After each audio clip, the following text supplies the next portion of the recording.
I shall be telling this with a sigh.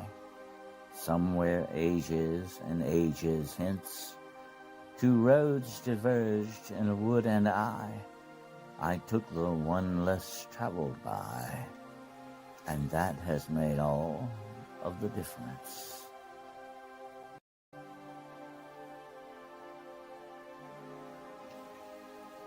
There are many secrets and mysteries in this world, strange places and events that call out to us to explore and investigate. These realms of the unknown and the unexplained are waiting for us just over the horizon and down a dark road. Join your host, Dennis Carroll and Gerald Fountain, as we take the road less traveled.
Hello and good evening out there to everyone out there in podcast land tonight. This is another episode of The Road Less Traveled, heading right for you right now. So buckle up and get ready for the ride. We've got an interesting show ahead for you tonight. We're all going to take a little trip down to the Antarctic, and we're going to explore the secrets and mysteries of the Antarctica. And along with us for the ride is Mr. Gerald Fountain. If I could get him to come up here. Here we go. There he is. What's up? Hello, Gerald. Hi. All right. StreamYard's a little slow tonight, folks, but that's okay. I am too. But anyway, yeah, we're going to head for the Antarctic here in a little bit. I want to say hello to everybody. Hello, Russell. Good to have you here. So you've been away, have you? You've been busy, huh? Okay. Yeah, there's always business. There's got a lot of business to do. Absolutely. And Blue-Eyed Bandits in the house. Milcina and Carl and Monica Davies. And let's see who else we got here. It should be Monica DeVeas. I'm sorry. DeVeas. I'll get that right. Philip's in the house. Hello, and Joanne. All right. All right. We're filling up here, Gerald. Yep. And Danette gave you a super sticker, super chat or something. Yeah. All right. We're going to have a busload tonight. And a busload of people coming on. Hello, Jose. Good to have you here. Bigfoot Dwarfs in the house. All right. So, Gerald, what do you think about the Antarctic? It's cold down there, buddy. You got your jacket on? Yeah, I'm all ready to go. All right. You know what? I got some wild stories about the Antarctic tonight to share with you folks. I'm going to tell you what. That is a place of true mystery. That's why we picked it out, right, Gerald? That's right. And it definitely got a lot of mysteries attached to it. And it's got a lot of, if you go look at Google, we talked about this last week. If you go look at Google Earth, there's a lot of it blanked out. You can't see what's there. And there's a reason for that. Definitely with what we're going to talk about tonight. But it definitely has a lot of secrets and mysteries to it. It's really one of the last few unexplored places, or is it? There's a lot of stories that come out of the Antarctic that just, sound like science fiction stuff, but you got to wonder about it. And we got a lot of things going on in the world and the universe today. I mean, we got that, what's that, MI Atlas thing coming through, we got that, and we got a lot of stuff going on here, folks. And I think a lot of this, and Gerald and I are going to talk about this with you tonight, may be connected to the so-called secret space program as well. So we're going to get into that. We're going to mention that a little bit too. But who was the famous person that went to the Antarctic there, Gerald? The one I know about is Admiral Byrd. Right. And the Operation what? High jump. High jump. Yeah. And he supposedly reported some really strange stuff, Yeah, supposedly they took his diaries or his journals, but the story goes that he had a secret one or a private one that he gave to his son. And that's what everybody talks about. Now, whether it really existed or not, I don't know. That is, a legend or a story that's told about that. And wasn't he one of the first people that kind of mentioned the ice wall? Yes. Yeah. Now, that's what I find fascinating. If there is some kind of like an ice wall around it, there he is, I think. Yeah. Very famous explorer. If there is something like an ice wall, who knows what's beyond that ice wall? You know what I'm saying? That's wild when you think about it. I've always wondered about that middle name, Richard Evelyn Byrd. But you know what? Evelyn is a man's name too, by the way. Yeah, they used to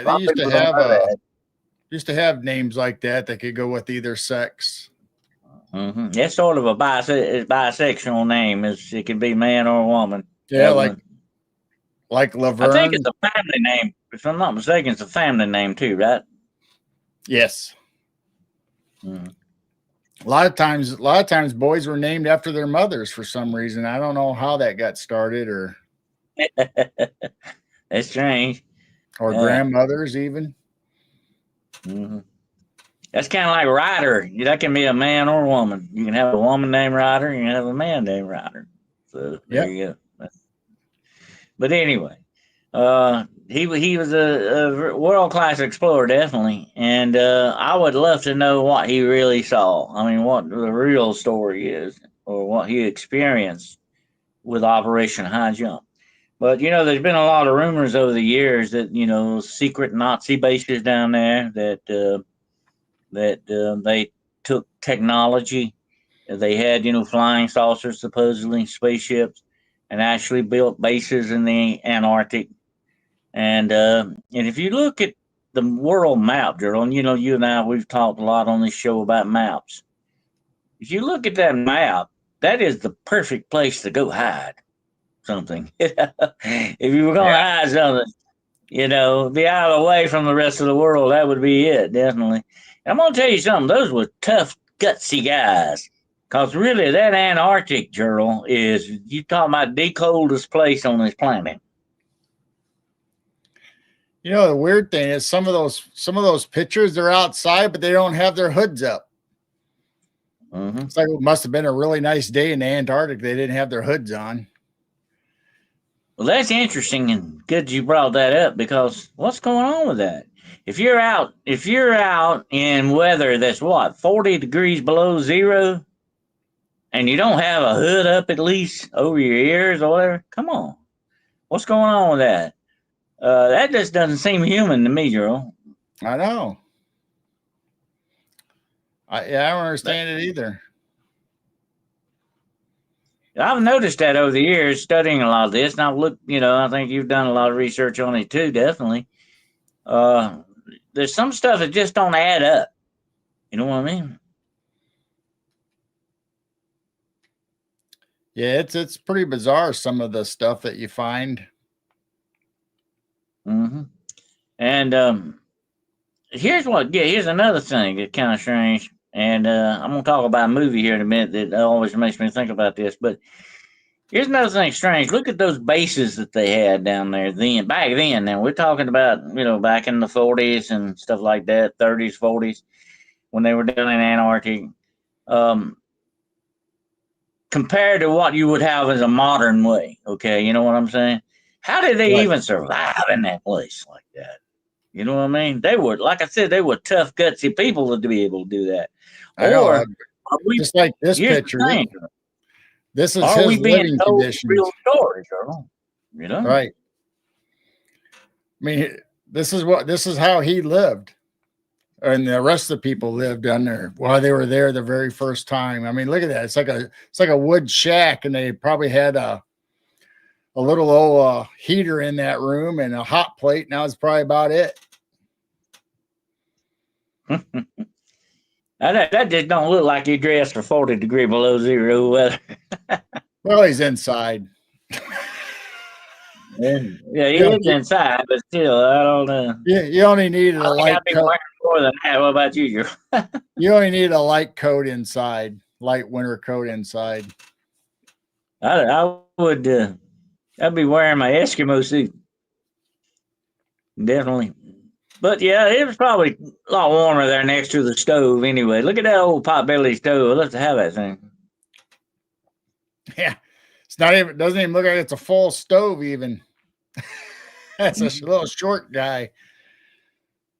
Look at that old lamp sitting there. That lamp sitting there on the yep.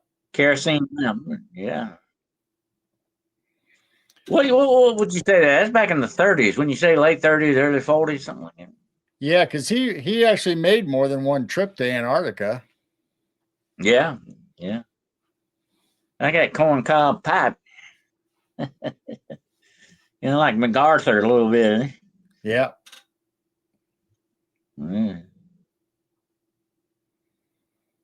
I wonder if that's that can of beer sitting up there, or what is it? I don't know what that is.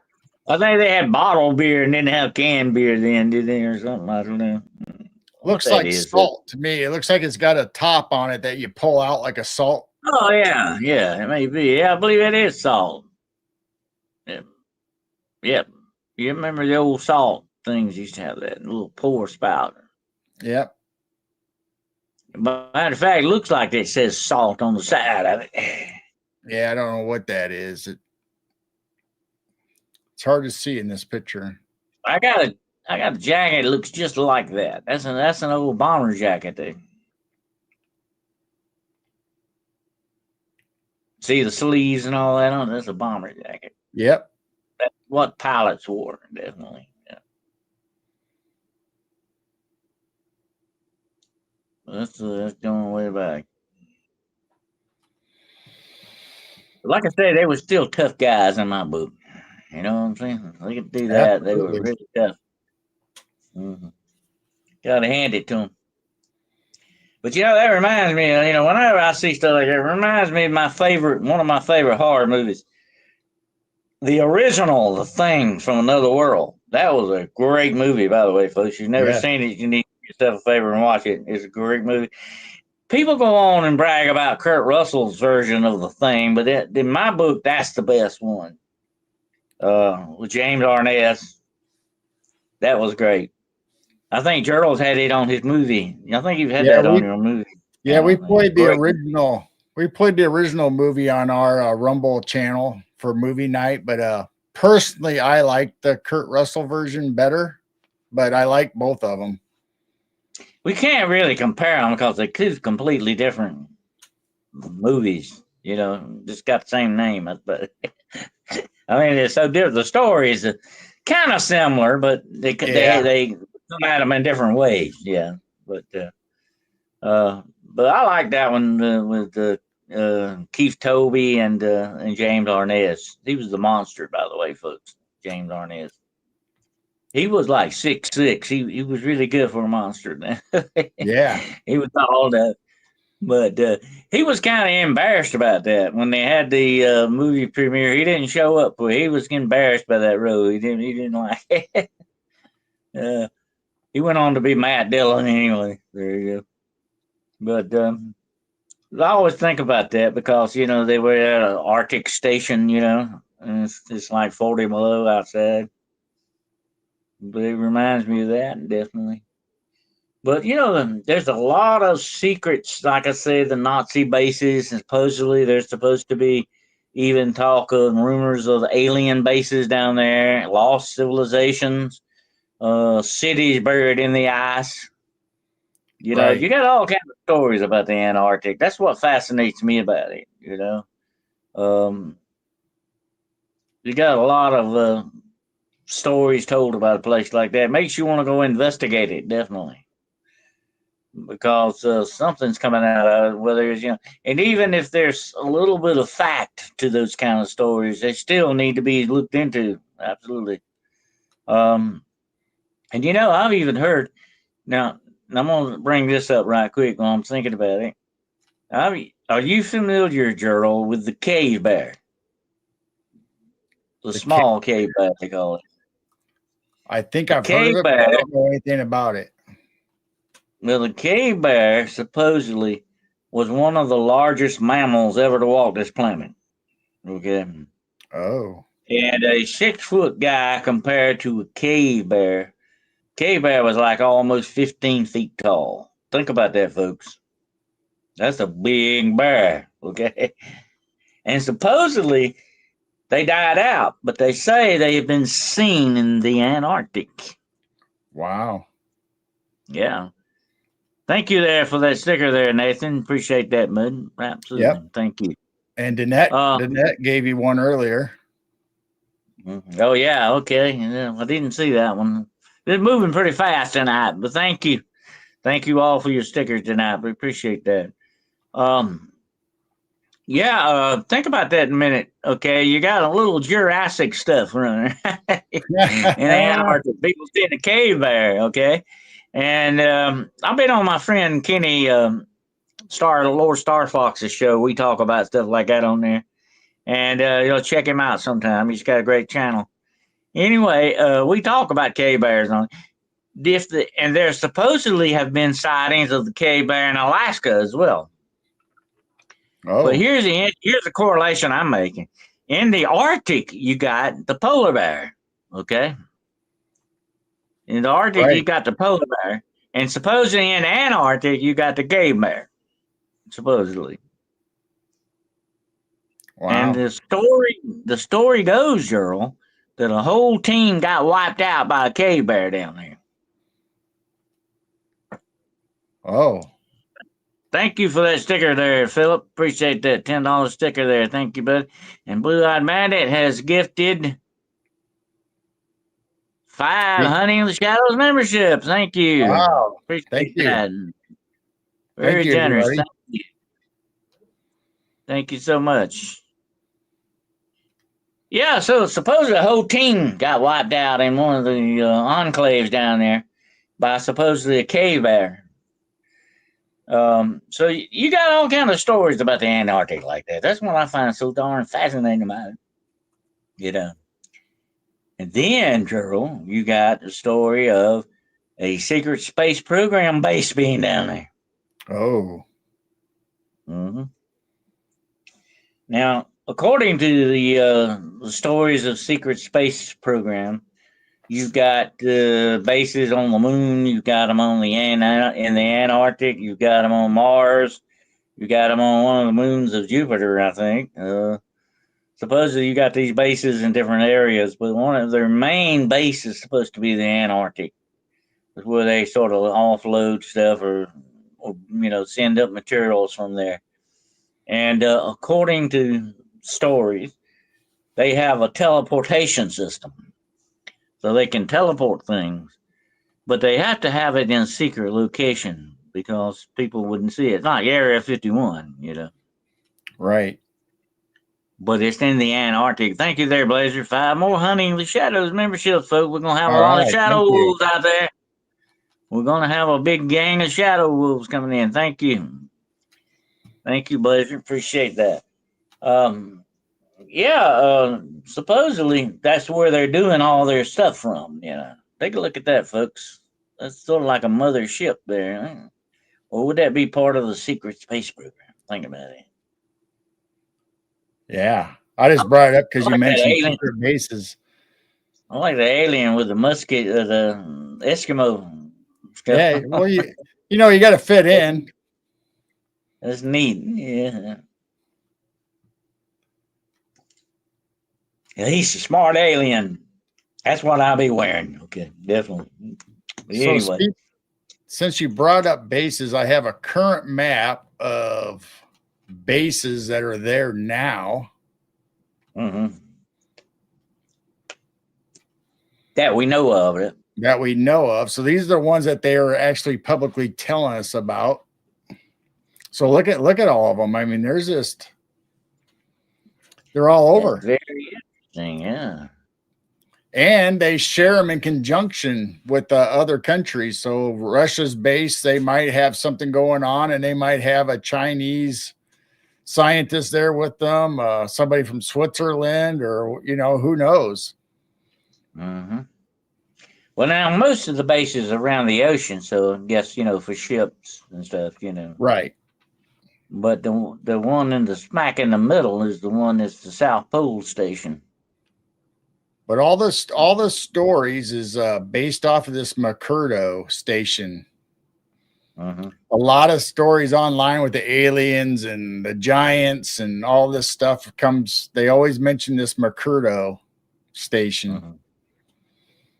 Well, that kind of, when you look at that a little bit, it's sort of like an ice wall, like, isn't it? Yeah. Mm-hmm. But Gerald, you don't ever hear anybody talk about it. There is a vast ocean up under that. I mean, they don't know really what's under the Antarctic that much. No. They do think that once upon a time it had trees and everything on it.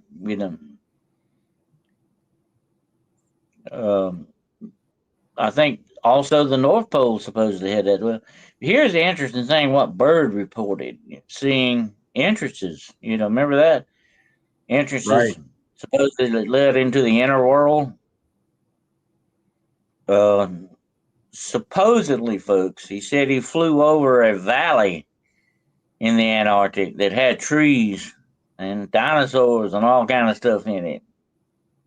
That was sort of behind an ice wall, which would explain supposedly like in the dead volcano type thing. Okay, and this is what kept it warm or something from the rest of the Antarctic or something. You ever heard that, Gerald? Yeah, because he once again it comes out of that secret diary. That's supposedly what he had shared and wrote down. So you just never know what you're going to find, especially when you get into inner Earth. Mm-hmm. Well, somebody says, why would they build such a thing and observatories? Well, there's a lot of scientific research supposedly going on down there. But I got to ask this question. Call me crazy for doing it, but what's so scientific about a lot of ice, Gerald? There's a lot of ice down there, and you got ice that's a mile thick down there. What's so? I know you got a lot of scientific stuff you could be looking into, of course, but why so many bases? That's interesting. Well, if you go by the Lost Diary, he was met by German spaceships, which were in conjunction with aliens, and they think that there's a underground city there. So I think that's why all the countries are interested. They're trying to find the civilization that's under the ice. They can say they're studying the ecosystem and all that, but really they're there to find the black pyramids, the giants, the big creatures that are under ice, the lost civilizations that's under ice. That's why they're really there. Supposedly, according to other rumors, there is a civilization buried under that ice, and they're trying to find the entrance to get into it and explore it. And they're finding the remnants that this is not just a human civilization, but it may have been a alien civilization that was there, like I said earlier, in the world when there was trees and plants there, which are no longer there. Supposedly they're looking for this. You know what we're looking at here, Joe? Is that a tunnel or something? Or? That is supposedly one of the holes that's up in Antarctica, and in the description from Admiral Byrd, that when he flew across it, it said there was a hole as big as a football field in Antarctica that nobody talks about. And that's supposedly the entrance to the inner world. Mm-hmm. Inner That's Earth. interesting. Yeah. Well, you know, they got another name. They call those ice tubes. They are tunnels that run under the ice, caused by glacier-like activity and stuff like that. They call them ice tubes. They're supposed to be naturally formed, but you got to wonder about that because you don't hear about them anywhere else. Right.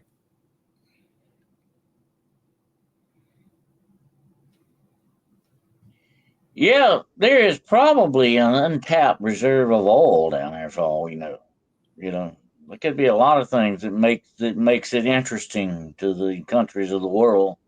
That's supposed to be a depiction of the thing that he flew over, that valley supposedly he flew over. And of course, that's some kind of civilization built there. People living in that. That would be the entrance to the in the inner world, supposedly. Yep. Yeah, he flew over that where all the trees and all the life. He said he spotted a mammoth, a living mammoth grazing off of the landscape. And then they took over as soon as he got close to the city or whatever the complex was, the base or whatever, they took over the controls of his plane. He no longer had control of it. And that ties in with that thing I talked about, the cave bear earlier. Supposedly there's still species down there, and that's another reason why they're studying stuff down there.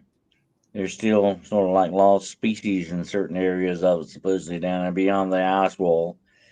Another interesting thing that we hit on just a minute ago was the fact that there may be actual German bases, that the third rank has a foothold in the Antarctic, and supposedly there's stories, I know you've heard about it, Earl, where they were actually attacked by Nazis based down there, and so that they have to stay out of certain areas of the Antarctic because that belongs to Germany. Or the third rank that way. That's interesting, yeah.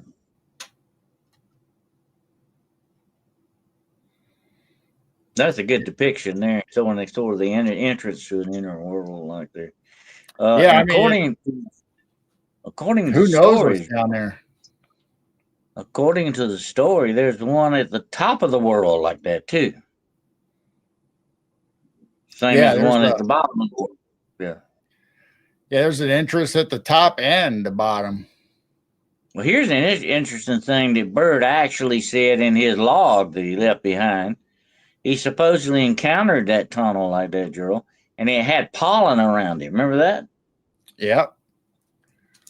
Where did the pollen come from, right?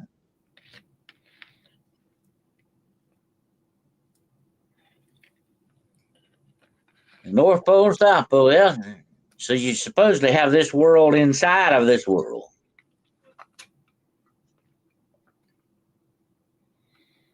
Yep. Supposedly there's a big hole on both ends. This story that you're looking at right here is older than mankind, Gerald. That's how far back this goes, supposedly.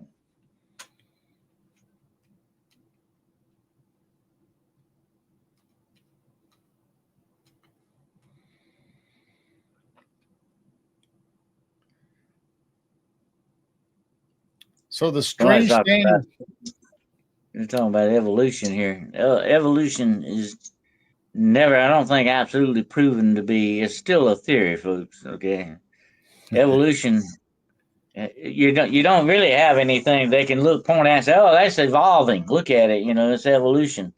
They don't have anything they can say 100% sure is evolving. So it's still a theory, okay, no matter which way you look at it. But anyway, I'm not going to get into that now. That's interesting.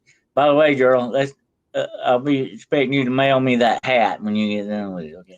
Anyway. Anyway, right? Anyway, what interests me about this is that if they have a secret space program thing going on, this is a perfect place for it right here to be connected to the other so-called bases scattered around, like it on the moon and all that. And another theory is, folks, Nazis made it to the moon, and they're on the dark side of the moon. And that's why you never see anybody going to the dark side, because they've been told to stay off. If you don't, we'll destroy you. And they made a movie about that too. It's called Iron Sky. One day the Nazis decide to take over the world and they come back from the moon. That's interesting too. But there's supposed to be a big connection with the secret space program as well. Yeah, that's one of these so-called flying Nazi flying saucers. They have prototypes of that. That's not made up, folks. That's the real deal. They had prototypes for that. And supposedly, here's the story behind that, okay, Gerald? You've heard, we've talked about the Vril. I think I did a show with Jessica on the Vril, Yeah. The Vril, they supposedly were channeling information to build this from an alien consciousness. Oh. And that's how they got the technology to build flying saucers, supposedly. Now, that's the story. And that's how the Vril got mixed up in that with the Nazis. And the Nazis said, well, hey, can you, help us with our V2 rocket program? Can you contact these aliens? And so they supposedly went better, and they said, we not only give you a better rocket, we can give you a better ship. So supposedly that's where they came from. Wow. But I'll go back to the Vril Society, who also were connected to Aleister Crowley. Okay, it's weird stuff, folks. But I've often said on other shows that if they were given that, I don't think it may have been aliens. It could have been, the original aliens. It could have been fallen angel technology that they were given for that purpose, because whoever would have been backing the Nazis up were not the good guys, right, Drew? That's right. Well, they said when Byrd and Project High Jump came down there, that they were attacked by flying saucers, and he could tell when they were on each side of his wing of his plane that they were Germans inside of them. Mm-hmm. That was a part of it. Supposed to be their secret base, and supposedly they had secret bases in South America too. Remember that, Drew? Yep. And to this day, I can show you. This is fact now, folks. Okay, I'm not making this up. You can find already overgrown in the jungle now. You can find former Nazi bases down there, Gerald. And railroads in South America. Yeah. Now look how if you had a world map, you could see how close South America is to Antarctica. Put two and two together, eh? Right. Makes perfect sense. That's wild. Well, why did they have bases in South America, huh? And supposedly, guess who left Germany and went to South America in the war? Adolf Hitler, supposedly. And and I was a big fan of that show, Searching for Hitler. I don't know if you ever watched it. Yeah, I watched that. Yeah. They showed a lot of these places. Why did they have these enclaves down there? Why were these bases out in the middle of nowhere in the jungle? That's wild. But it wasn't but a hop and a skip from South America to Antarctica.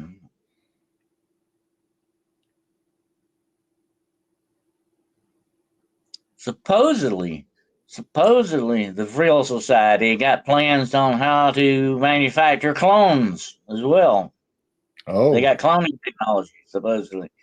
Supposedly, the Nazis got a hold of all this stuff because this was the shadow, I call shadow science, bad stuff. Okay, bad, dark kind of stuff. It hinges almost on like black magic stuff, okay, or black or dark alchemy. Supposedly, they were given this information to ensure that there will be a fourth rank, a fourth and Reich? that's supposed to tie into Satan's plan. And you hear about Satan's little season. Yeah. We'll have to talk about that sometime. But anyway, Satan's little season is definitely his last stand for something like that, and it will, bring that all about supposedly. But makes a lot of sense when you look at it in that context. And the perfect place to hide all this, folks, is Antarctic. Oh. And I'll tell you what, Gerald, you and I have talked about this before. We've done shows on it about the world that was here before this world. Right. And if you were going to find the remnants of that world, right there would be the perfect place to look. Because the ice would be like what? A preservative for that. You know? Yeah, and you can do stuff in secret. Just like sand. Sand would preserve something like that. So will ice. And they find lost cities in the desert beneath the sands and stuff like that. You would definitely find something like that there under the ice.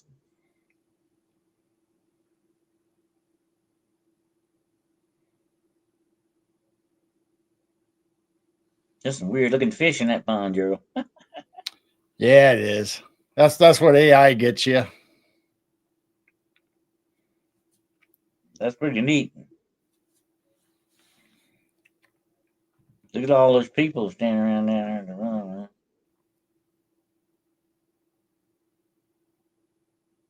It kind of reminds me of that picture of the nuclear place in the Ukraine. That Oh yeah.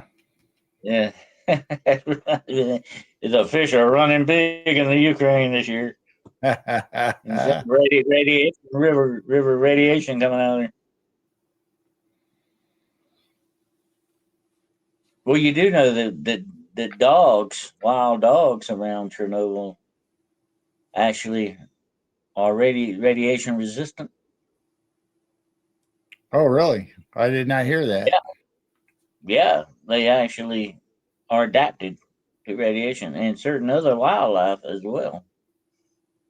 And of course, you and I would die there very quickly, but they're living fine there. They have adapted to it. Huh. Now, here's my question: if dogs can do that, why not people? Yeah, I don't understand. What would be the difference? Mm-hmm.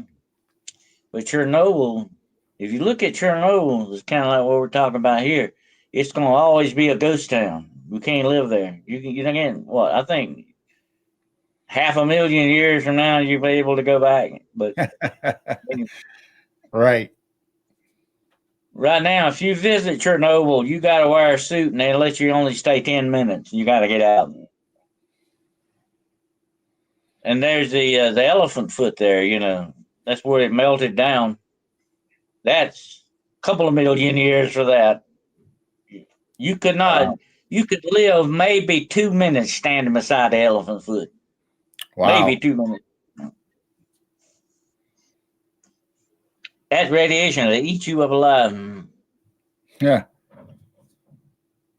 But it will always, for a long, long time, it's going to be a ghost town. It's going to be stopped in time, just like you would have something like that in the Antarctic if it was covered in ice or whatever the situation is. It's frozen in time. So if you can't go back in a time machine, that would be the next best thing, would it not? Right. Absolutely. But I believe without a doubt, Gerald, and we've seen clues to that. You know, we've talked about that on many shows in the past. There's clues that people were here before, the people we know. There's a history beyond the history that we know of. On this planet is a lot older, and I think many civilizations have risen and fallen in certain places. And it's just like what the Bible says. The good book says, you know, if you think something's new, it was of olden time, which was before. That's pretty plain, yeah. Which was before. There's a lot went before that we don't know about. And you know, the thing about that, just like if you were to desert New York City right now, nature would take it back over within what, 500 years? You wouldn't even know the city was there. Yeah, we talked about that on the pyramid show about the Aztecs and Incas. Look at all the stuff in South America and Peru that we find that's buried underneath all the foliage and the earth and Mother Nature taking back over what it once owned. Exactly. Even the greatest cities we've ever created would be gone within 1,000 years. You'd never know they existed. And 1,000 years ain't a drop in the bucket at the time. Right. I like those shows on YouTube where they go back to abandoned places, whether they're houses or companies that are no longer there, but the buildings are there, and you can just see the trees and the grass and vines growing up on these buildings that were there 20 years ago. Oh, that's what I love to. I used to, when I was young, I used to do a lot of urban exploration where you go look in these old buildings and ruins and stuff. It's fascinating stuff, man. You got to be careful, though. It's dangerous when you get around places like that. Old whales and stuff like that, you know. But it's fun to explore that, to see what went before you, you know. That's why I love archaeology. It is the next best thing to a time machine, you know.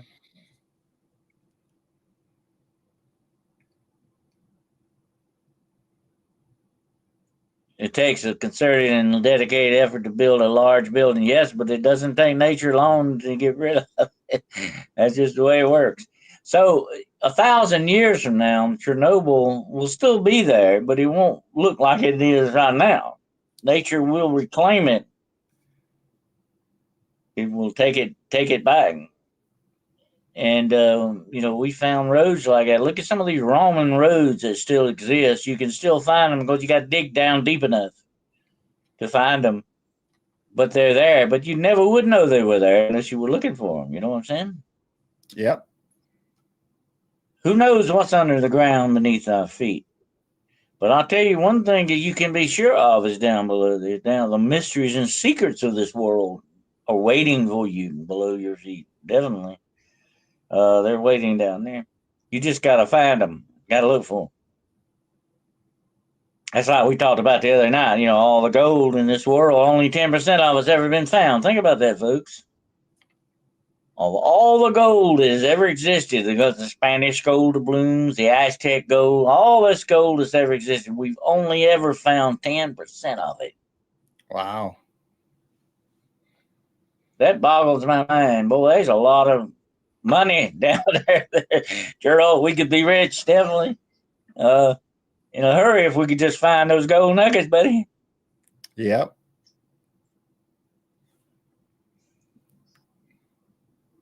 10%. And you know what? Somebody says that would be what aliens would be looking for coming to this planet. Would it be something like gold or titanium, maybe, or something like that along those lines, some kind of precious metals. And we do know, like, you know, Trump the other day made a deal with the Ukraine for precious metals.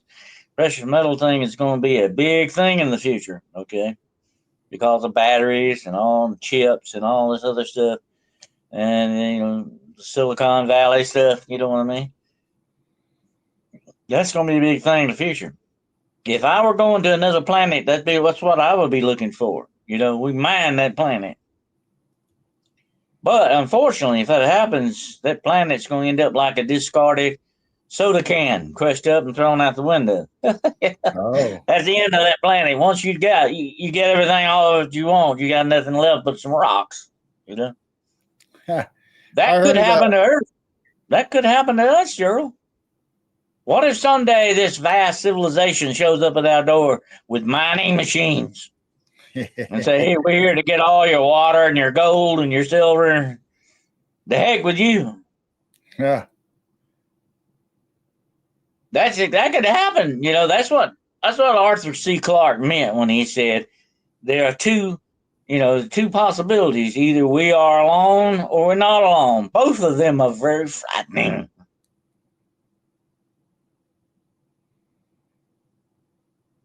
That's right. So one day they could show up. We would just be, ants in the way to them, I saw a movie like that. It was based in Australia. What was the name? Invasion was the name of it, I think, something like that. Oh, These aliens show up with technology that it made us look like, we had stones and that was it, They took over in a hurry, buddy. They took everything. Mankind turned to fight back, but it was a desperate fight, buddy. War of the Worlds talked about that. Remember? The Martians conquered the Martians won the war, Gerald. Remember that? Yep. They won the war of the world. They beat us. That was it. They had us right where they wanted us, except the germs killed them. They didn't plan on those little germs you can't see. I like the way that ended. It says, no matter how great and mighty the Martian war machines were, they never counted on the one little thing that God put on this planet that you couldn't see. Germs. They didn't plan on that. Well, that could happen, and that would be the perfect place to have a base in a place like that you could strike from or you could operate from, And I think there may be other bases like that in the world. It could be some under the ocean. Definitely, that's another place I would go, under the ocean. And, if you go back and look in folklore, Gerald, there are tons of stories about cities beneath the sea. Right. Edgar Allan Poe wrote a poem about one of them.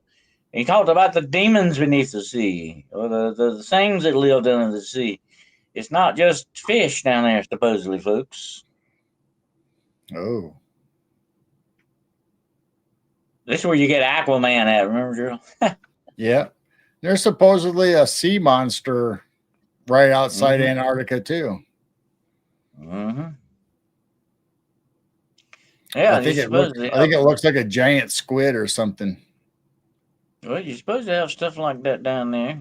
Not only the cave bear, but dinosaurs and other stuff like that supposedly down there as well. Here's the thing that really gets me about this whole thing here, Gerald. Why so secretive? Why won't they allow you to fly over the Antarctic? Why so secretive, Why do they blank out big parts of that from the maps of the world? There's something going on.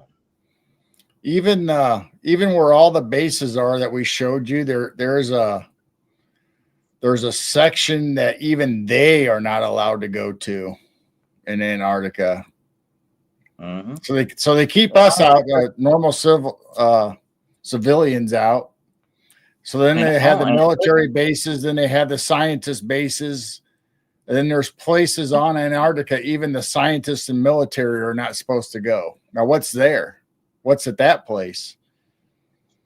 And also, Gerald, there is a time window. Supposedly, certain only times of the year you can go there. You heard about that?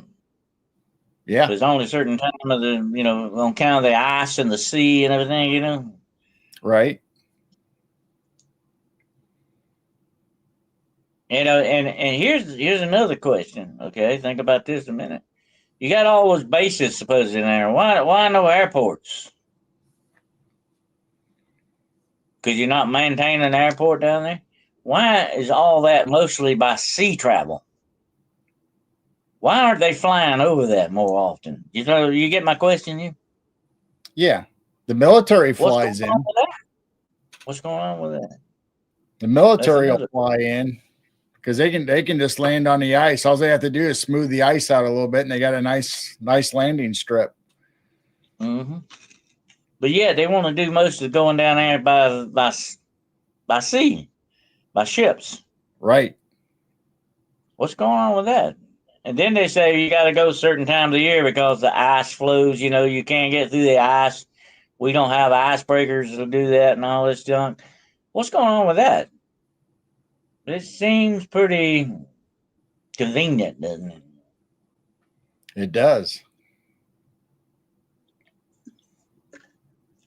Well, I'm going to tell you something, Drew, and there's one thing I've learned in my lifetime. I ain't lived that long.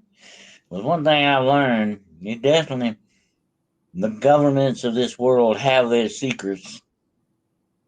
And they guard them very well. That's where their power lies. Their power lies in secrets. And that's why, we talked about full disclosure. You ain't going to never get that from the government. Definitely not. They're not going to tell you anything they don't absolutely have to. Absolutely. And, I guarantee you without a doubt, they are not telling us the truth on a whole lot of things. Not just certain little things. And here's what really bugs me about that, Gerald. You might say, well, now, Gerald, I want to protect you and not tell you something. Okay. But what if I keep a whole bunch of stuff away from you? I'm not just doing that for your own good. I'm doing that to fool you into believing, guiding your narrative, in other words. You know what I'm saying? Right.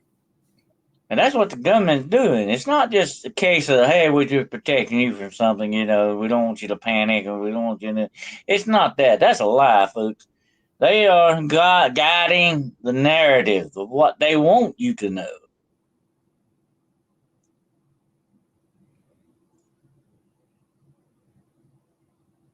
But that's why I've said before, I'm not getting religious tonight, but that's what I've said before.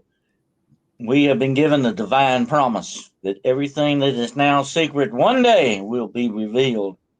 Why is that promise in place? Because there's a whole lot that we're not being told, a whole lot that's being kept from us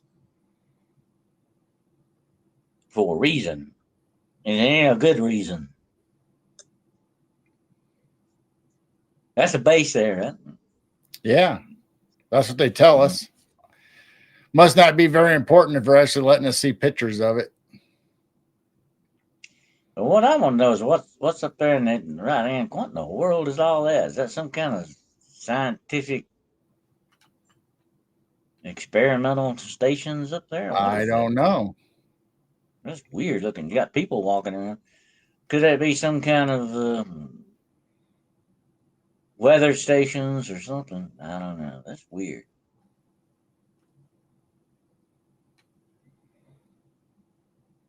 You can see where they're kind of dug out into the ice there, and that's just the top of something. But now those long things, that would be where the living quarters would be, definitely. Yep. Looks like a lot of snowmobiles parked out there. Snowcat over there. I see a snowcat up there. Yep. All kinds of neat little ice things travel with.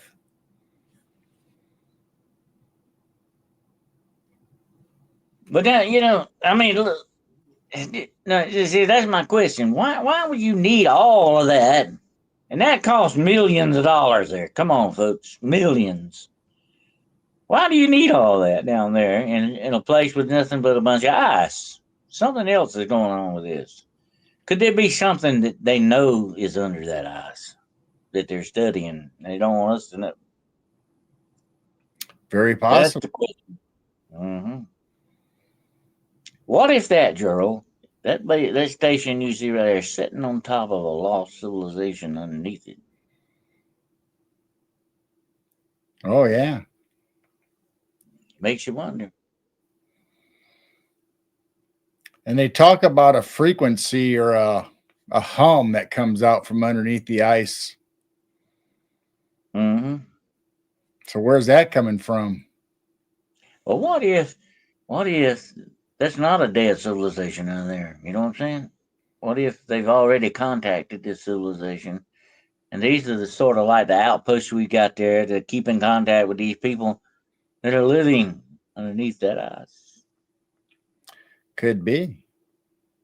That's another possibility. Yeah. Because I mean, that would make perfect sense to have those bases there, because you've contacted these people, you're getting knowledge from them, or you're interacting with them. You know, if you're, what if it's an alien base that they've maybe are they aliens out there? Is it a lost civilization? You gotta wonder. You gotta wonder what the heck could that be, and why? That's the big question. Why do you need that there? And a lot of people say, "Oh well, it's a scientific thing. We're studying the weather, we're studying." But how you need that many bases to do that? Yeah, from every country in the world. Yeah, yeah. I mean, why aren't we sharing information with each other? I mean, come on. If it's about the weather, that's important to everybody, right? The ice giants. Well, I'm glad you brought that up. There is another story that, according to Norse mythology, the ice giants are sleeping in the Antarctic, waiting to be awakened in the end of the world. To bring about the end of the world, the ice giants. Oh, You gotta know about Norse mythology to understand what I'm talking about here. But according to Norse mythology, the end of the world will be when Odin has to fight the ice giants and he loses or something like that. Then you have Ragnarok, the end of the world. Supposedly, the ice giants will turn the whole world into one big ice ball. oh, wow.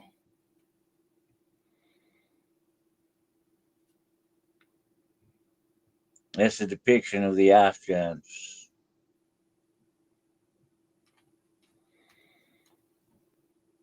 Ragnarok. Yep. Then you got talk of black pyramids. Yeah, we talked about that on the last show. The pyramids, supposedly the black ones that are supposed to be all over the world, they're supposed to be in the Antarctic too, covered by snow, supposedly. And of course, the pyramids that we're talking about are supposed to be alien parts of alien bases or energy ports or whatever you want to call them, spread all over the different areas of the world, the Earth itself. There's just some down in the Antarctic, and there's supposed to be some in the Arctic at the top of the world. Supposed to be everywhere in the world, supposedly.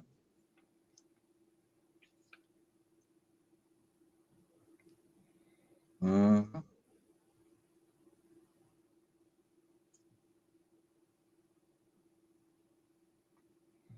Now, this next one's supposed to be a real picture of an Antarctic pyramid.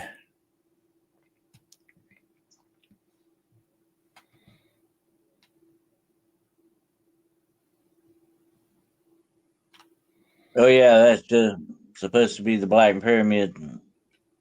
Yep.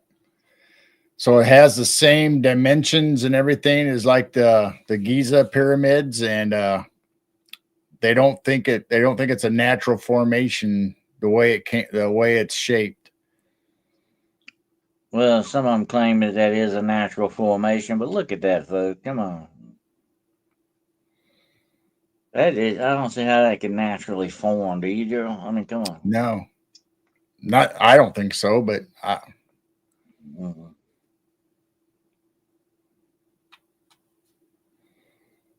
I mean, that's an instance where, don't pee on my leg and tell me it's raining. I don't believe it.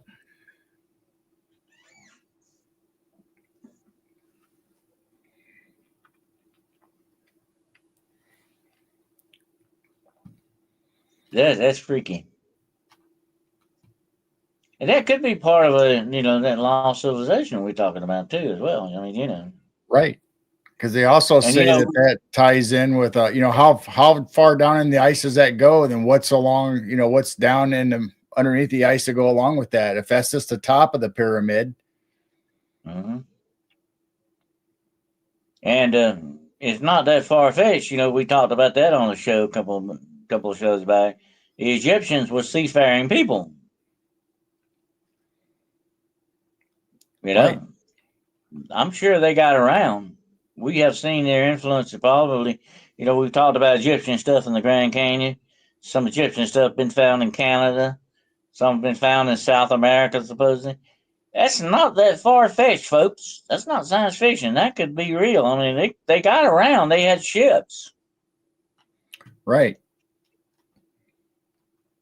And really, it wasn't... If you could get to America, you could get to Antarctica, right? Right. So here's a map from 1630. It doesn't even show Antarctica. It's just all open sea, according to them. No ice. Mm-hmm. Well, isn't there a map, girl? I mean, you're the map man, okay? Because you know a lot about maps, and I know. Isn't there a map, supposedly, that shows the continent of Antarctica without ice? Yeah, I think so. I've seen it, I think, and I can't remember where and what the name of it was, but I think there was a map. You're probably talking about this one. Coastline. They showed the coastline or something like that. Well, the Perry Reese shows the coastline of Antarctica with no ice, and this one, the Orientalis Phineas map from 1531, shows it without ice too. Could have been the it shows mountain ranges, and it might have been the Piraeus map I'm thinking about. Yeah, that's Australia. Pretty close to it too. I mean, yeah.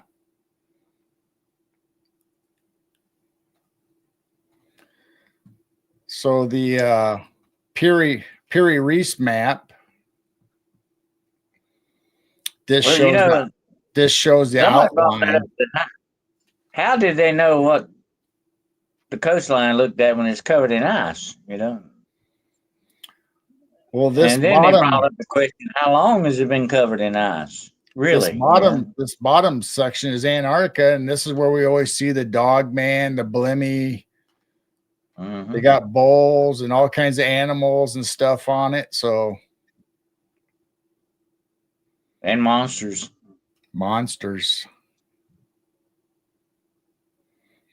So we always show the blimmies, the dog men. Mm-hmm. And that's Antarctica, no ice, according to this map. Yeah, there's your dog man. Well, the Cynocephalus, as they call them. Cynocephalus, or dog-headed people. They had a whole body of a man, just had the head of a dog. So it wouldn't sound like a dog man. That's wild stuff when you think about it, Of course, supposedly dragons have been seen in Antarctica. Right. I think, like they've been buzzed by planes that flew around the coast or something, that they supposedly sighted dragons flying there. A place that big would be the perfect place to hide a dragon, though, when you think about it.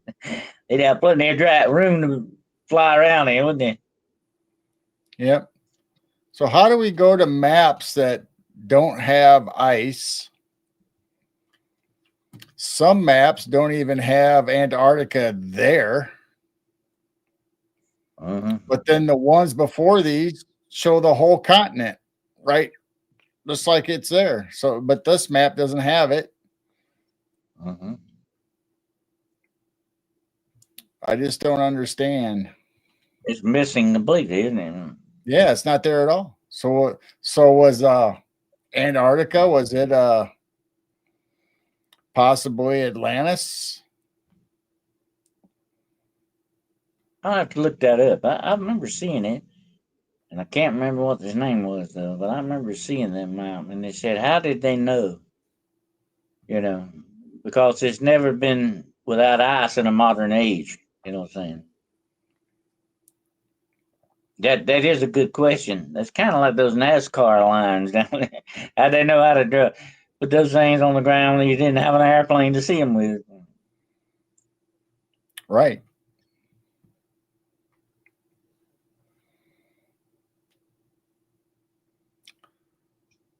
A lot of mysteries in this world. Absolutely, a lot of things are still left unexplained, and the Antarctic is definitely one of those things. Like I said, that's the perfect place. If I were gonna hide something, if I wanted to build my Nazi base, that's where I build it.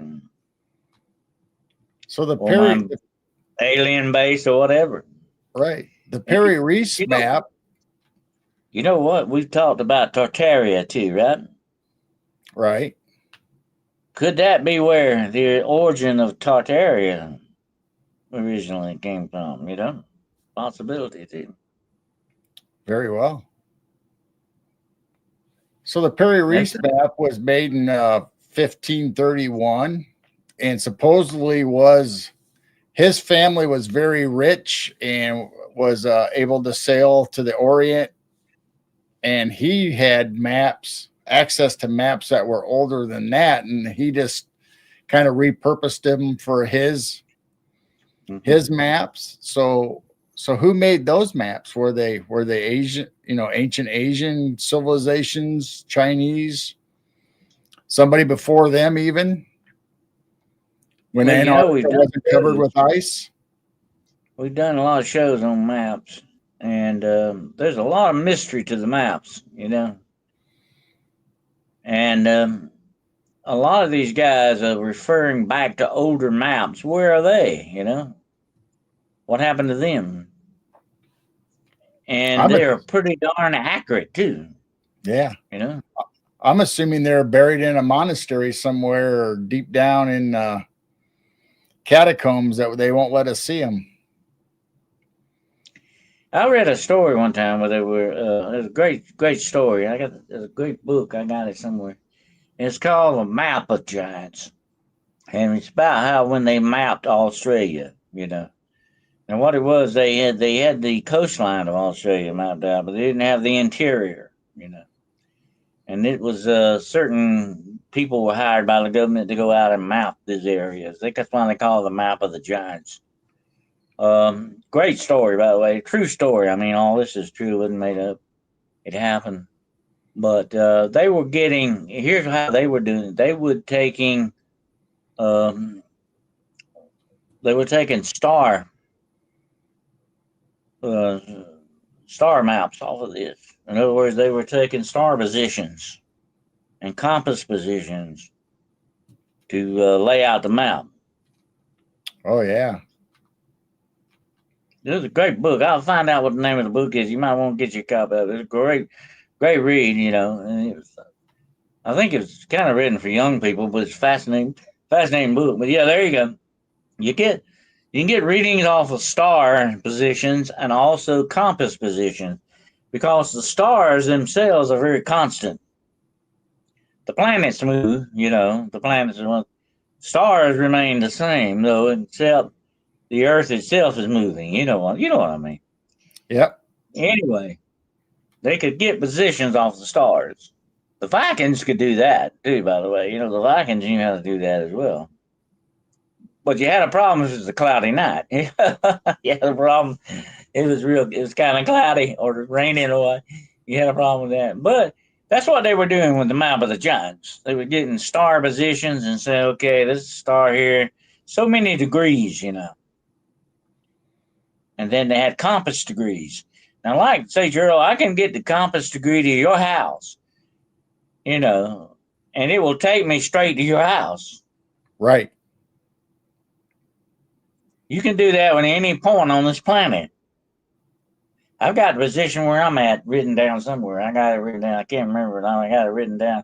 It's right here where I'm sitting. Okay, that's neat. But that's what you can do with a compass if you know how to do it. You got so many degrees, longitude and latitude, right?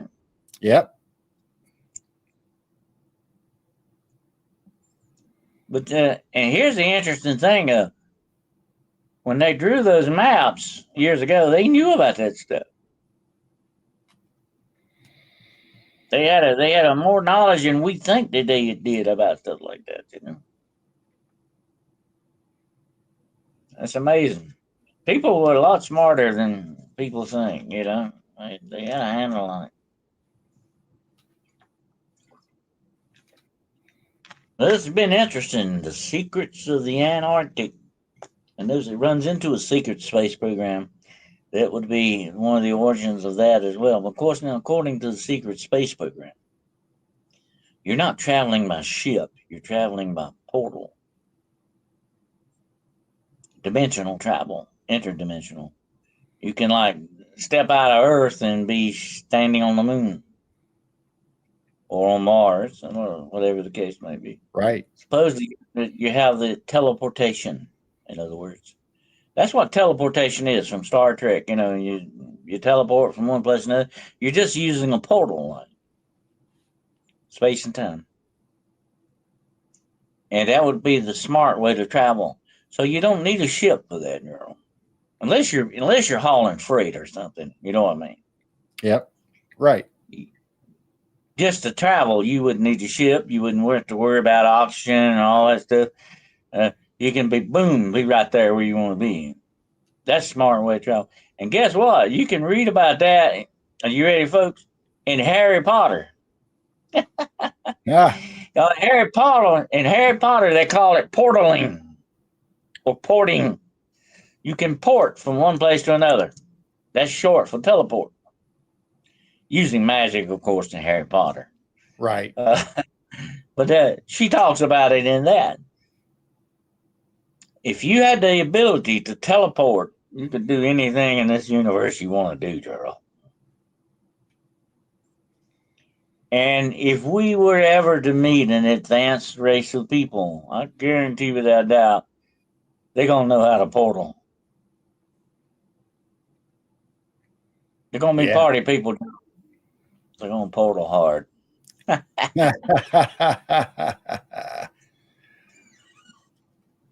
Well, before we go, that makes perfect sense, you know? That's the way you got to do it. Like me and you could get on board a ship now and fly to Alpha Centauri. It's going to take us, what, 4.5 light years?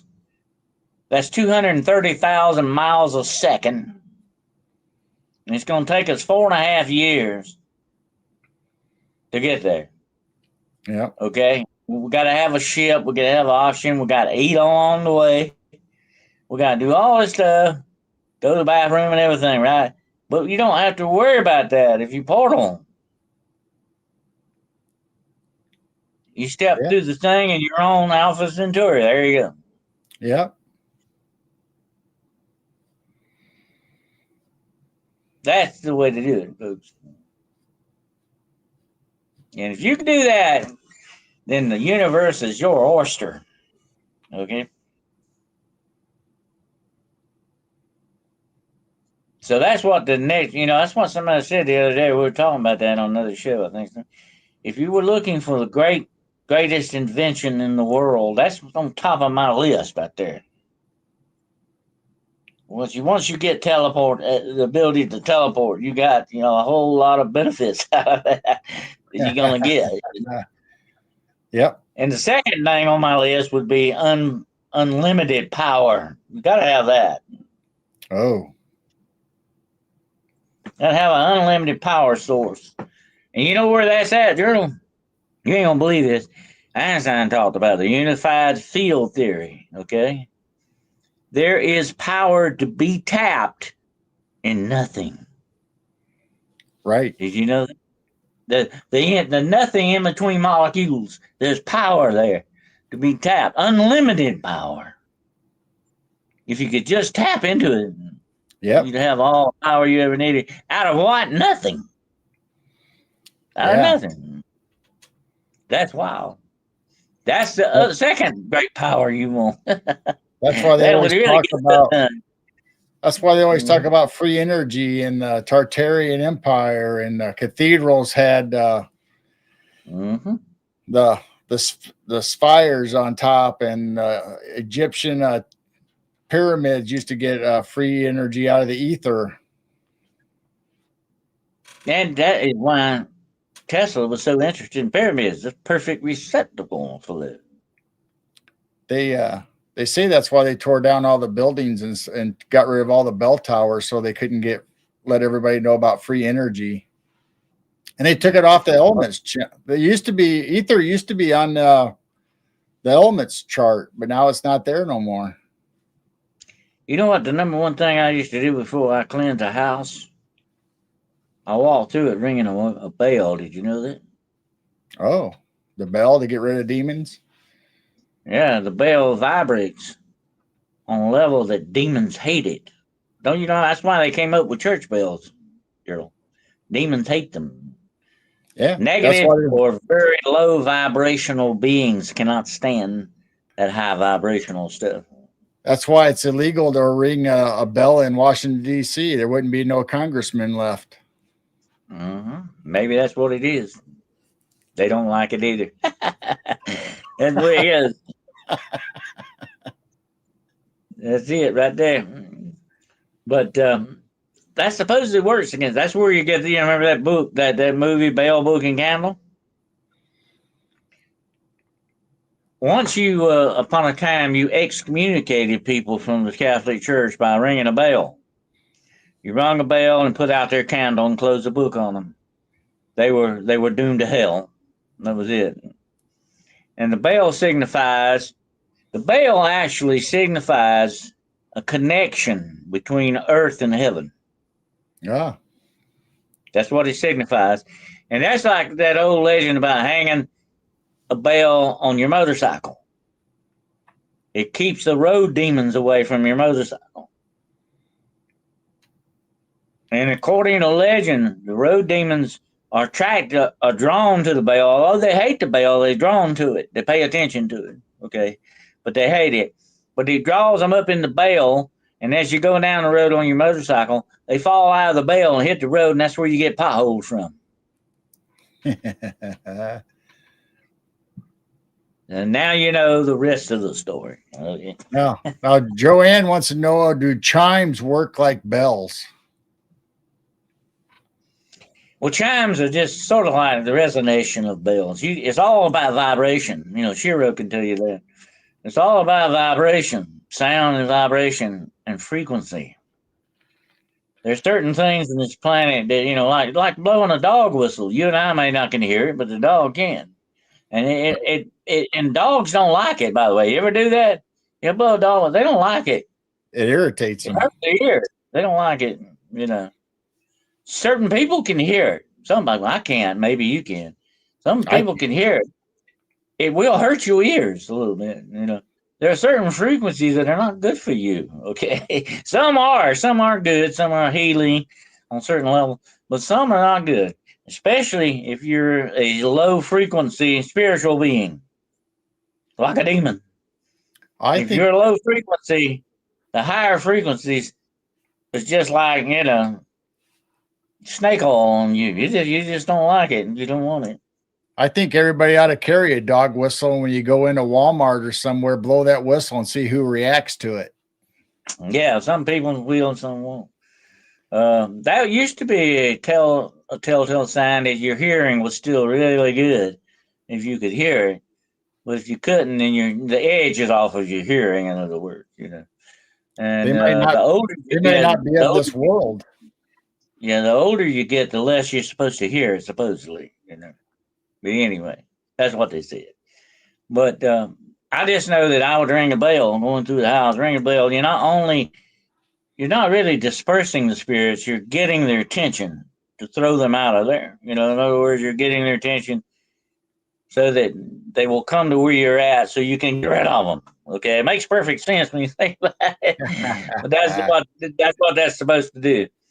But when they excommunicate you, just like say, if I were going to excommunicate you tonight, girl, I would open the Bible I forget what, I think it's the 23rd Psalm, something like that. You open the Bible, and it might be the Lord's Prayer, wherever it is, depending on what your religious slant is. You open the Bible, and I will call your name out, Gerald Fountain. We light this candle for you, and we ring this bell. And when we ring the bell and we put out the candle, you're no more a part of our church. That's it. You excommunicated, you're doomed to hell. Oh, The Pope did that. Okay. And then the Pope did that to Martin Luther, by the way. And Martin Luther laughed at him. But anyway, that's how you got rid of people out of the church. And they still supposedly do that. I don't know if that's true or not. I don't know. But once upon a time, that's the way you got the job done. I like Bigfoot dwarf. Need more cowbell for demons. Yeah. More cowbell. Yep. And Blue-Eyed says you need a biblical smackdown. I've heard people say that Bigfoot does not like to hear cowbells. It might hurt his ears. It might be a frequency he don't like or something. I don't know. I've heard that. That's true. I never have checked it out, but I've heard that. Is that why we always put bells on cows and around dog collars and cat collars so the demons will leave them alone? Maybe that keeps some demons and Bigfoot away from them. Used to have bells on sleigh rides for the horses. Yep. There's sort of the bells were also on there as sort of a warning to let you know if a horse was coming or something, I guess. Well, a wagon was on the way. You hear the bells, you get out of the way and it won't run you over or something. Once upon a time, a wagon was the fastest thing in town. That was it. Right. That was it. So maybe that was part of that as well. When you have the sleigh bells, and it did sound good too, I guess. But the bell really, there's supposed to be bells in hell, but they are there to torture people, not for good, not for good stuff. But bells were rung, as Edgar Allan Poe wrote a poem about that one time. I might have to do a rendition of that. It's kind of a hard poem to recite, though. But there's all kinds of bells. There's, church bells, there's wedding bells, birth bells, death bells. There's bells for every occasion. Fire bells, alarm bells. Yeah. It's an interesting thing about bells, but anyway. That'd be a good show. All the different meanings for bells and types of bells. Yeah, different types of bells. They're all different. And of course, what do they mean? Yeah, you got. They even used to have a bell that you could fish with, Gerald. Yep. Yeah, with if a fish bit your line, it would ring a little bell. And then you got dead ringers. Remember that? Yep, dead ringers. That buries you with a bell cord in your hand. So if you were buried alive, you could wake up and ring a bell and let everybody know you were alive. That's where you get that, dead ringers. That's interesting too. So bells have played a big part in the history of humanity, have they not? They absolutely have. And if you were a giant, you could take a pyramid and make a bell out of it. Oh. Yeah. A giant bell. That'd be cool. There you go. But anyway, who knows what's in the Antarctic, folks? So if you get down that way, come back with a report for us, okay? We want to know, because if you get beyond the ice wall, who knows what might be waiting on you. Absolutely. But that's a fascinating place. A place of mystery and history, right, Gerald? That's right. What's your final thoughts on that, about the Antarctic? Well, it's definitely mysterious. I absolutely do not know all the answers, but I do believe there is something buried below the ice. What it is, I don't know. I would like to think it's an ancient civilization, whether they're still alive or not. Maybe the government will tell us. Maybe that's what they're really studying. I agree with you. It could be something that would not might definitely, without a doubt, change the history of mankind. And maybe that's why they don't want us to know about it right now. They cannot change a lot of perspectives on things. And what if it's not a human civilization? That's another thought. What if it's some Right. other type of civilization? That would make it even more secretive in my book for them to keep a secret on, definitely. And there have been rumors, over the years and stories quietly whispered that there may have once been cities that existed on this planet that were also outposts from the stars. And that's where our beginning was, that these outposts put here on this planet is where humanity started, supposedly. That's the rumors that go with that as well. So it's a possibility that could be what's buried under the ice down there. Who knows? But it would be interesting to find out one day exactly what is covered up down there in the Antarctic. Absolutely. Well, it's been a fascinating show tonight, Gerald. What you got? Any shows coming up this week? What you got planned going Uh, on this week? Probably we'll be doing our normal Wednesday night, the Night Out Lounge, and chat with everybody and that shows up. And who knows what we'll talk about? I'm sure something will pop up. That sounds good. And that. What time is that now? 10 p.m. Central. Then I'm All sure right. we'll do a movie night on Friday and Saturday. I don't know what movies we're going to show, but we did the Planet of the Apes, number 1 and number 2. Oh. And we did Frighteners with Michael J. Fox last week. So that was fun. Yeah, And that's a good one. Sunday we're going to have the Rev on from his channel Unfiltered Truth, and we're going to be talking about the Apocrypha books. Oh, that would be good. That's a fascinating subject. Absolutely. I've studied a lot on the Apocrypha. Fascinating stuff. Yeah. Might want to ask him about the Ethiopian Bible while you got him on there. Yeah, we actually have a reprint or a modern edition of the Ethiopian Bible. So yeah.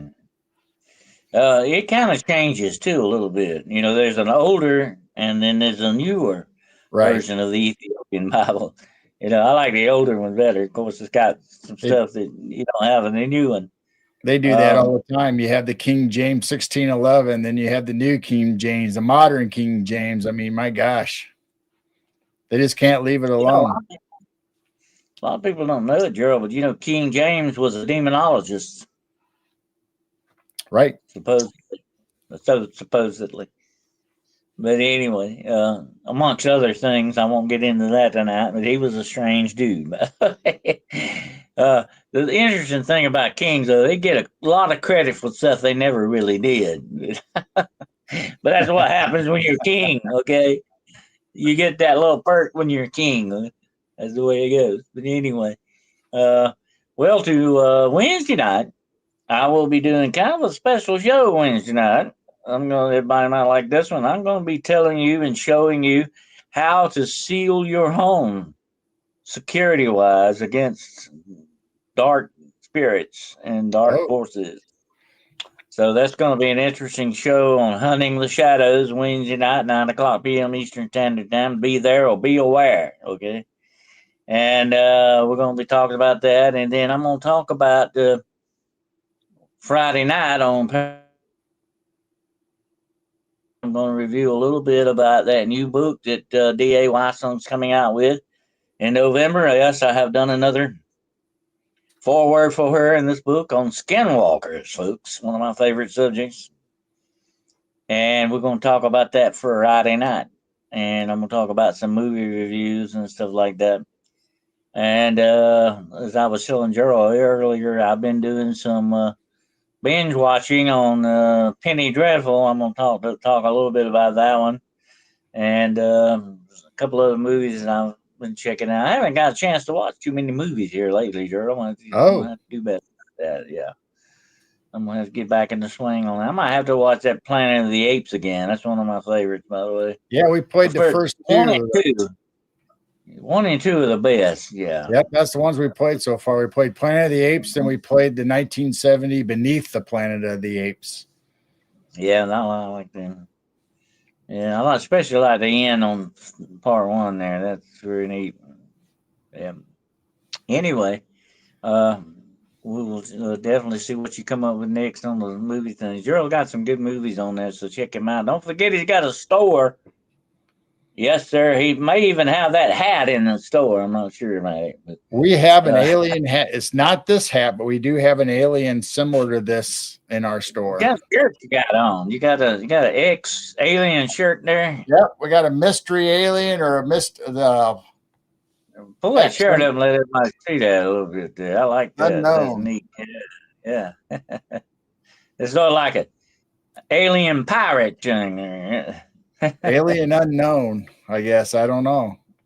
The X Factor. Or the Alien X, the X Files or something. X Factor. It looks like a Jolly Roger to me a little bit, except in an alien style. Yep. But anyway, that's neat.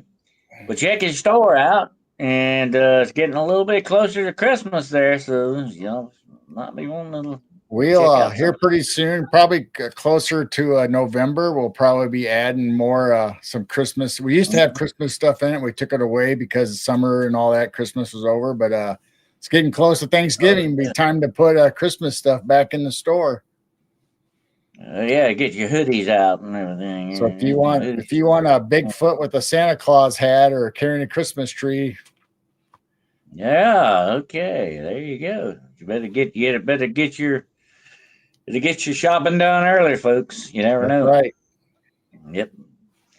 Well, we appreciate y'all being here with us tonight on our trip down to Antarctica, and who knows where we'll go next time, but we'll take you with us when we do. But we appreciate all the super stickers tonight and the membership. Y'all did a fantastic job with that tonight. We appreciate that so much. And we appreciate all of you and your support. Your support is your time, and time is the most valuable thing you got. And that's what makes us so very appreciative. You give us your time. We appreciate that very much. More than words can say, folks, that we have your support, valuable support. And we're glad you watch our shows and you want to spend time with us. That means something. Absolutely right, Drew. That's right. Thank you very much, everybody. All right. And we will catch you on the next round. Until then, be careful out there. Keep your head on the swivel and the eyes on your six, and watch out for those aliens from Antarctica, okay? You never know.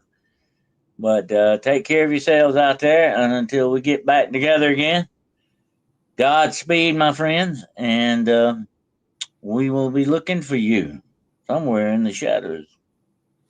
Good night, everybody.